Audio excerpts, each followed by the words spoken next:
नमस्कार दोस्तों, मैं भारतेंदु आपके बीच। आज जो मैं मुद्दा लेके आया हूँ, मुद्दा है आखिर बिहार ही सबसे कमजोर कैसे और क्यों हमें ही पलायन करना पड़ता है, यहाँ के लोगों को ही पलायन करना पड़ता है और बाहर जाकर के 2 वक्त की रोटी और अपने लिए मकान का व्यवस्था करना पड़ता है। ये ऐसा नहीं है कि आज का जो पॉलिटिकल जो राजनीतिक सिचुएशन है इसके कारण बिहार ऐसा बना है। जी नहीं दोस्तों, हमारे साथ कुछ सिचुएशन भी ऐसा है कि हम लोग इस परिस्थिति में हैं। जैसे कि देखिए, हमारे आसपास कहीं समुद्र नहीं है, इंटरनेशनल कोई बिजनेस हमारे यहाँ से नहीं होता है।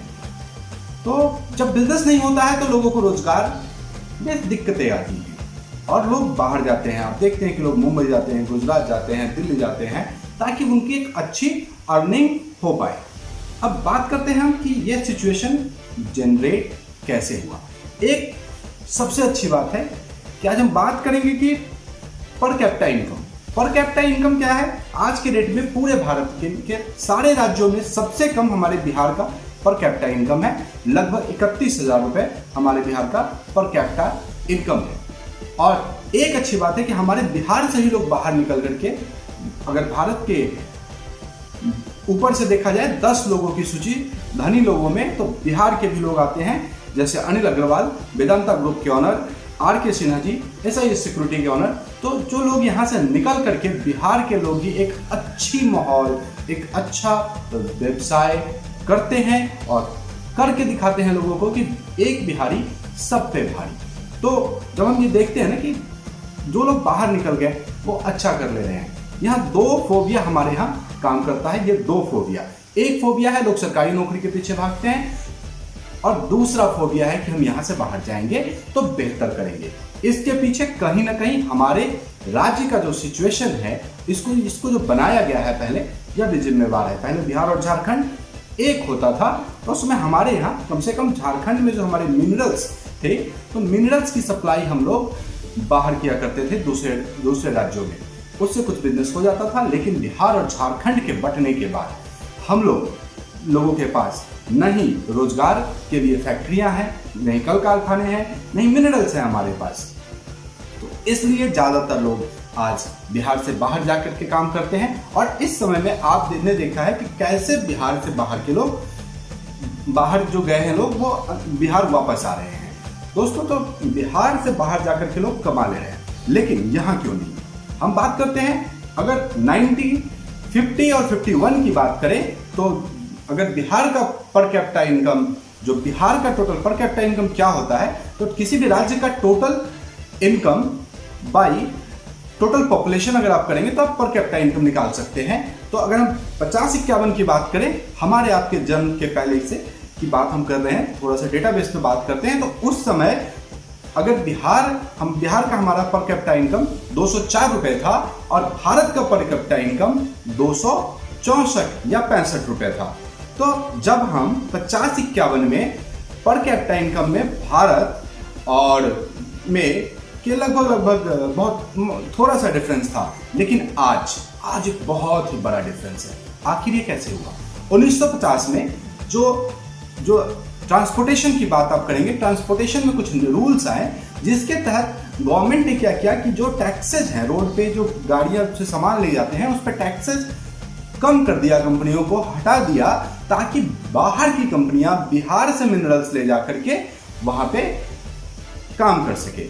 जबकि वहां करना यह चाहिए था कि यहाँ पे उन लोगों को आकर के काम करते और हमारे मिनरल्स के साथ जब हमारे यहाँ उद्योग की स्थापना होती तो एक अच्छा विकास, हम लोग भारत के विकास में साथ साथ दौड़ पाते।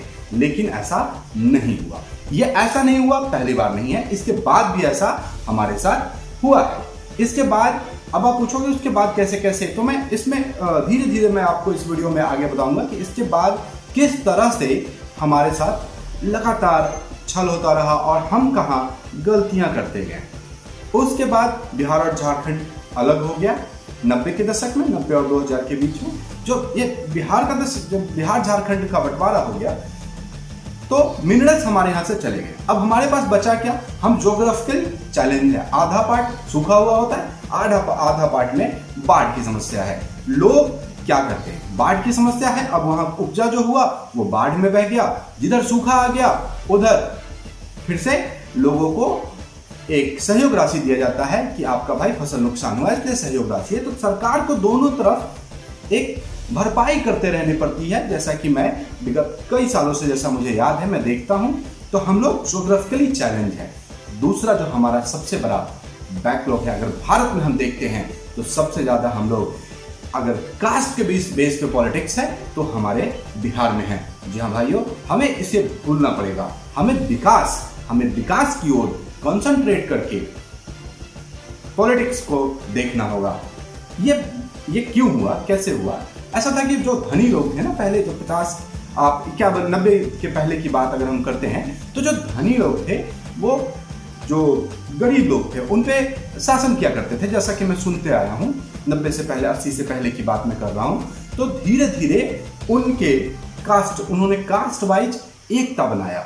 यह एकता 91-92 तक तो ठीक है कि आपको एक हक मिला, लेकिन आज के दौर में अगर हम बात करें तो हमें जरूरत है विकास के मुद्दे पे जो बात करते हैं उनके साथ पॉलिटिक्स में आने का। अगर हमारा विकास के मुद्दे पे हम बात करेंगे, क्योंकि आप देखिए तो उस समय में बहुत सी फैक्ट्रियां यहाँ थी, यहाँ चीनी बनता था, यहाँ जूट का उद्योग था, यहाँ कई तरह के उद्योग हैं, जो मिलें बंद पड़ी हैं। बिहार के किसी भी जिले के आसपास देखेंगे, हमने नालंदा विश्वविद्यालय बिहार का बहुत ही प्रसिद्ध विश्वविद्यालय था, लेकिन हम धीरे धीरे अपनी तमाम धरोहर खोते गए हैं।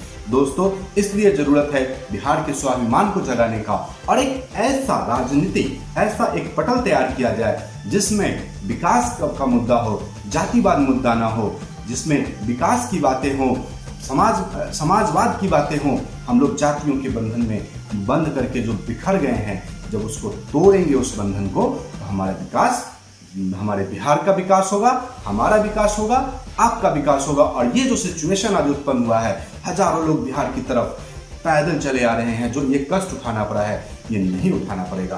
धन्यवाद दोस्तों, अगले वीडियो में मिलेंगे कैसे हम इसको और बेहतर बना सकते हैं।